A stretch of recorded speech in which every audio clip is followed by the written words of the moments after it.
Buenas tardes. Muchas gracias, Laura, José, por la invitación a formar parte de este panel en el que hay exalumnos también. Sí, yo también estaba viva. Nací en el 77, así que era muy pequeña, pero fui al jardín durante esta etapa. También contenta de ver estudiantes, profesores. Me toca a mí en este caso hablar del impacto de la dictadura en el sistema educativo, así que imagino que ustedes podrán completar, reponer, sumar muchas lecturas a esto que elegí en función del tiempo, la hora, y que a las 8 nos tenemos que ir. Voy a simplemente nombrar algunas cosas de lo que había pensado, que pienso que pueden ser disparadoras de algún diálogo posterior, así tenemos tiempo. Me viene bárbaro todo el orden en el que quedamos, porque claramente el sistema educativo, las prácticas educativas están enmarcadas en la cultura, lo cultural. También hay algunas cuestiones que planteaba Patricia en relación con la prensa y ni hablar de economía, así que, bueno, me viene bien cómodo el lugar, no por el tiempo, pero sí por la contextualización que hicieron los colegas. En principio estoy pensando que estas políticas educativas que tuvieron lugar entre el 76 y el 83,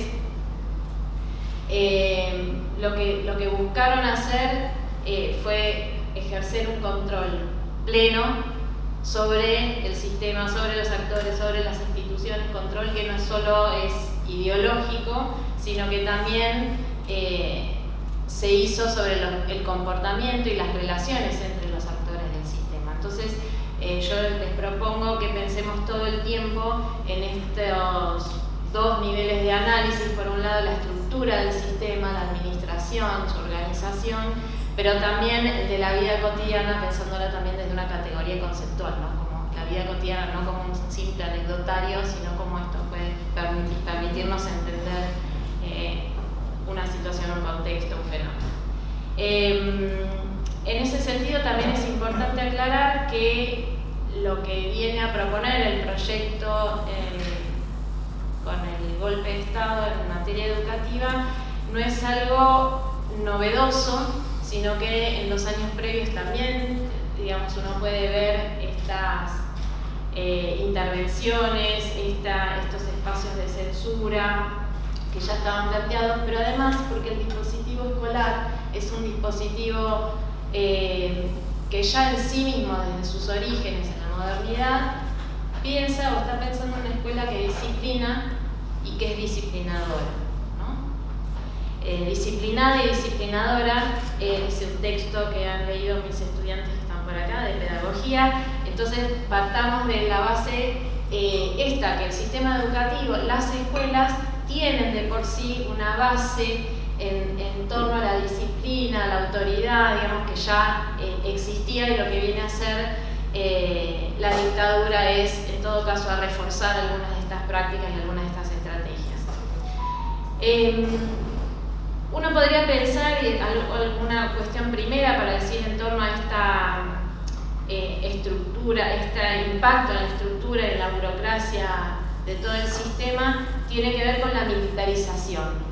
Y cuando pensamos en la militarización hablamos de un verticalismo autoritario, pero también una cerrazón dogmática. Cuando pensamos en la militarización del sistema lo hacemos en ese sentido, y que en la práctica, digamos, de alguna manera así muy visible, fue puesto en evidencia, digamos, en la designación de militares en las direcciones, desde el Ministerio, pero también de otras, desde el Ministerio de Educación Nacional, hacia abajo en todas las instituciones, ¿no? Cargos que antes eran ocupados claramente por civiles, ahora fueron ocupados por militares. Pero claramente la militarización también se vio en estas acciones que mencionaban de represión, de secuestro, de desapariciones de estudiantes y de docentes. Según la propia CONADEP, hay un 6% casi un 6% de docentes desaparecidos y un 21% que son estudiantes, eran estudiantes. En cuanto a la vida cotidiana en las instituciones, lo que uno puede ver es que lo que se promovió fue una introyección, una expansión de las prácticas autoritarias en los ámbitos educativos. Expulsión de maestros, control de contenidos, prohibición de libros, control de actividades puntuales, regulación de comportamientos visibles, el largo del pelo, la vestimenta, ¿no? El largo de uniformes, polleras, las pertenencias que estaban permitidas llevar a las escuelas. Me interesa referirme puntualmente a uno de los aspectos más visibles también, que tuvo que ver con la intervención fuerte en el currículum. La dictadura lo que buscó hacer fue asegurar la continuidad de ciertos valores que entendía trascendentales. Algunos autores van a hablar de perennialismo, ¿no? Como esos valores esenciales y además en un sentido unívoco, como que definían a toda la sociedad. Valores tradicionalistas, el lugar de la familia, ¿no? en una imagen, ¿no? de la familia nuclear, el lugar de la patria, del ser nacional, la dignidad del ser nacional, así era como se referían a esta idea, y la religión, ¿no? Claramente uno cuando analiza el currículum, lo que puede ver es claramente un giro hacia cierta cristianidad. Bueno, eso. Sí,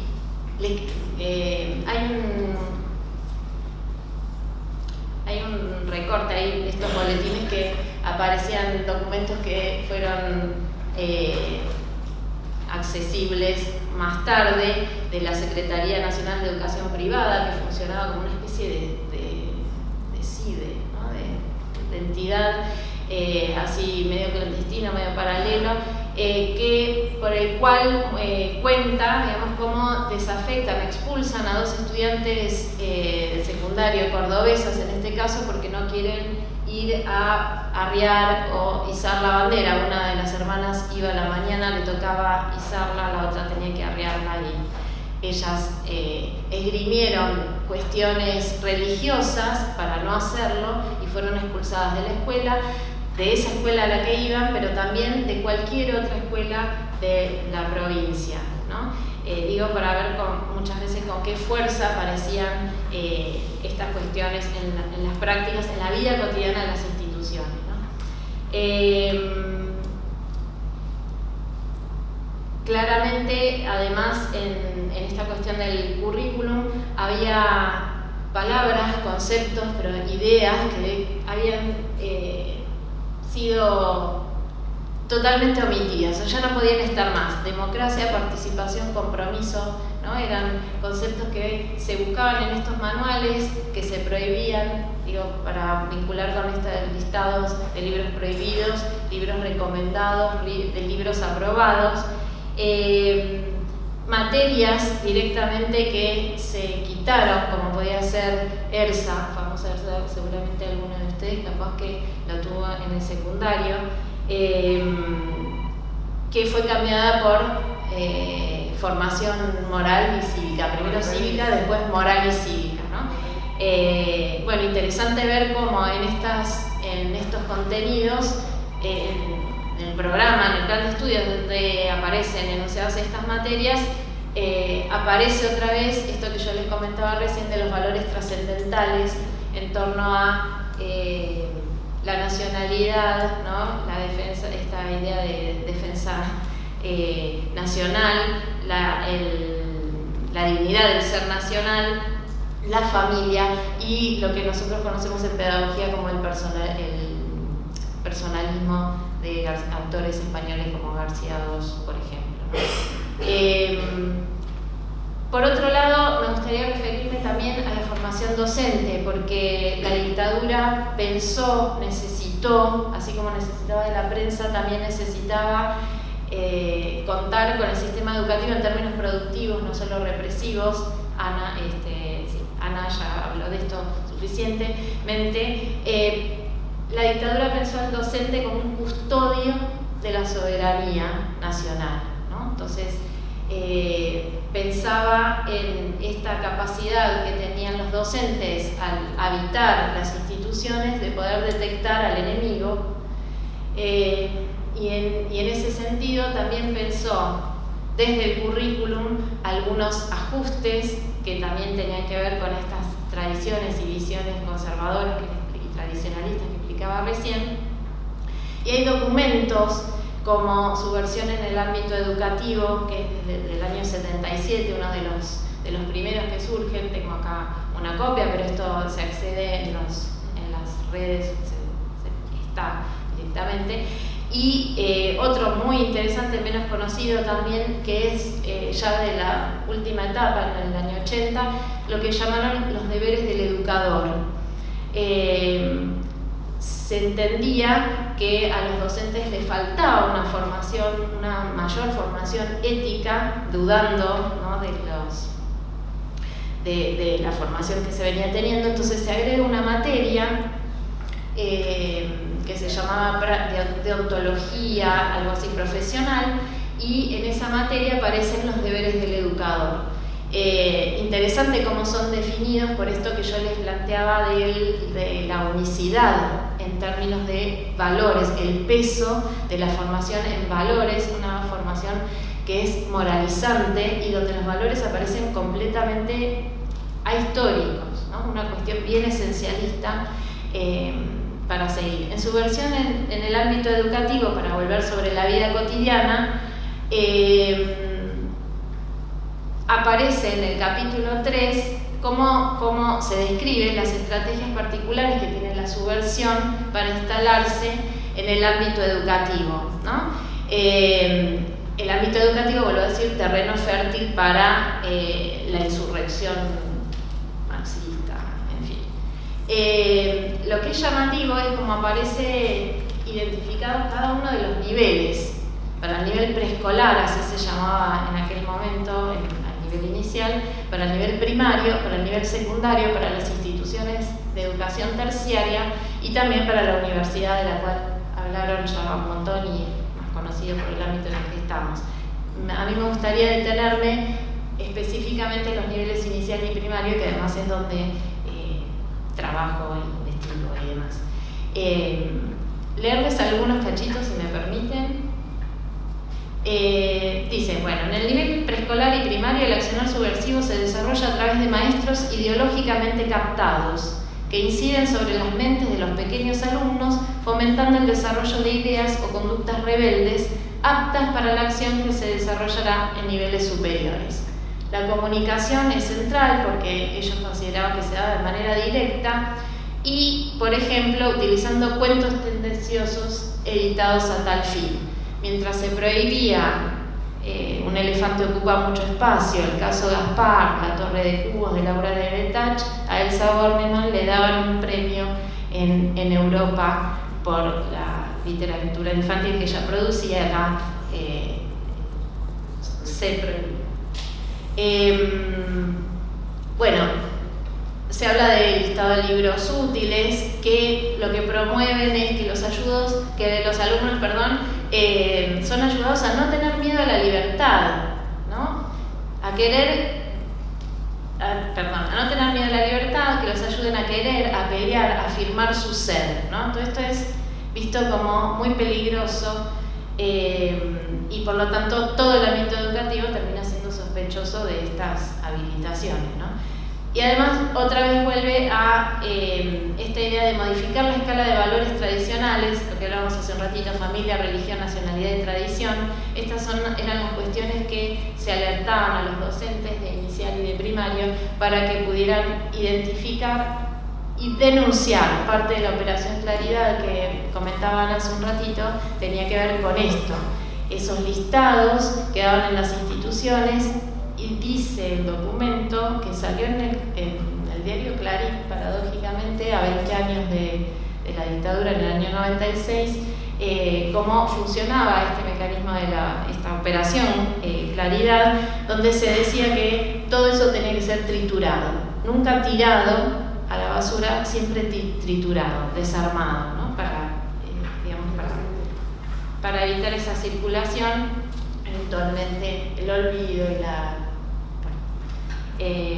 desresponsabilización.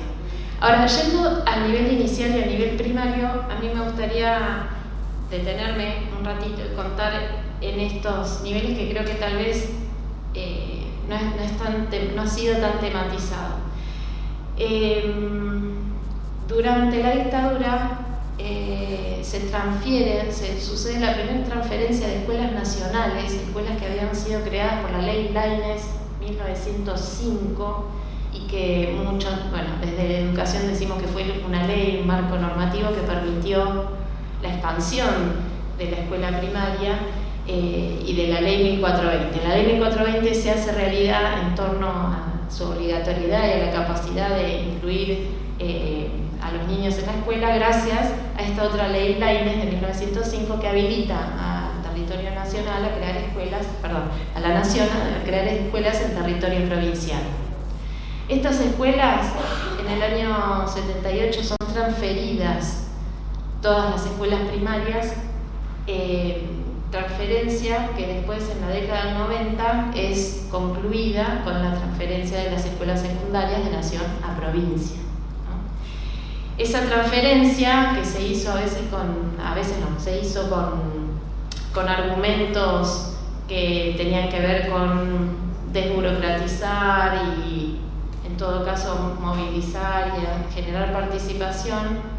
En realidad lo que podemos ver es que han sido hechas desde una lógica tecnocrática y economicista, ¿no? Lo que termina siendo queda después de los 90 un ministerio nacional sin escuelas, ¿no? Sin escuelas a cargo. La nación tenía en ese momento histórico casi el 33% de los servicios educativos de nivel primario, que queda a partir del año siguiente con apenas el 0,9% de ese porcentaje. Imagínense lo que trajo esta transferencia cuando no es acompañada de los recursos ni financieros, ni económicos, ni humanos. Una desigualdad y una segmentación, una fragmentación del sistema, por lo menos del nivel primario, en relación a lo que cada provincia pudo hacer para sostener y hacerse cargo de esos servicios. En el nivel inicial, todavía menos tematizado, vemos que sigue la misma lógica. Había algunos jardines, muy pocos, pero los que había también son transferidos a dependencias, jurisdicciones menores, pero lo que se ve es una desaceleración de la expansión del nivel. El nivel es mucho más tardío, recién en los años 40. En Bahía Blanca tenemos el primer jardín de infantes en el año 47, que es el jardín 902, que está en la calle Corrientes. Esa expansión que se había dado a partir del peronismo, de la industrialización y de la salida de la mujer más masivamente a trabajar y que había traccionado la creación de jardines de infantes, sufre en la dictadura un proceso de desaceleración. Esto es, se crean menos jardines, además de que se cierran muchos otros son transferidos a otras jurisdicciones y sobre todo el impacto más fuerte es en el ciclo maternal. Esto por varias cuestiones, por este rol subsidiario que estábamos planteando de un Estado que, digamos, desde lo económico lo que pretende es desresponsabilizarse, pero también por estas lógicas vinculadas a lo ideológico y a lo de los valores. Acá el rol de la familia, la visión de lo que es la familia, lo que es el rol de la mujer en la familia es central para desalentar esta cuestión. ¿Por qué digo el maternal? Bueno, obviamente el cuidado, las políticas de cuidado, como decimos hoy, estaban a cargo de la mujer, las mujeres. Entonces, desde esa visión ideal que se proyectaba, el jardín maternal atentaba contra esta idea claramente. Así que dentro del nivel inicial, el ciclo maternal, que no tenía ese nombre, pero conocido como guarderías y demás, fue uno de los más afectados. Cierro, ¿con qué cierro? Me quedo pensando en cómo la dictadura opera sobre el sistema educativo en este sentido de lo cultural, ¿no? de ataque a la transmisión. Y cuando pienso en transmisión también estoy pensando en la memoria y cómo la educación y el sistema educativo es el encargado, en todo caso, debería ser del pasaje de esas memorias, de esa cultura, entendido en términos bien amplios. Y entonces recupero un pedacito de un poema de Benedetti. En el libro que está El olvido, está lleno de memoria. Hay uno en particular en la página 15 que se llama Olvidadores, y donde, bueno, el poema le habla a los despiadados y a su falsa, dice él, a su falsa amnesia. Y con esto recupero el valor de la escuela, el valor del sistema educativo, el lugar de los grises, de las resistencias, ¿no? Porque tal vez la presentación se centró en otros aspectos, pero donde Ana hablaba del conflicto y, bueno, estos lugares de tensión, y dice así: es ilusión de estos olvidadores que los otros, las otras, los otritos no sigan recordando su vileza, pero son fantasías sin futuro de magia. No olvidadizos, sino olvidadores. Y ocurre, dice, que el pasado es siempre una morada, pero no existe olvido capaz de demolerla. Muchas gracias.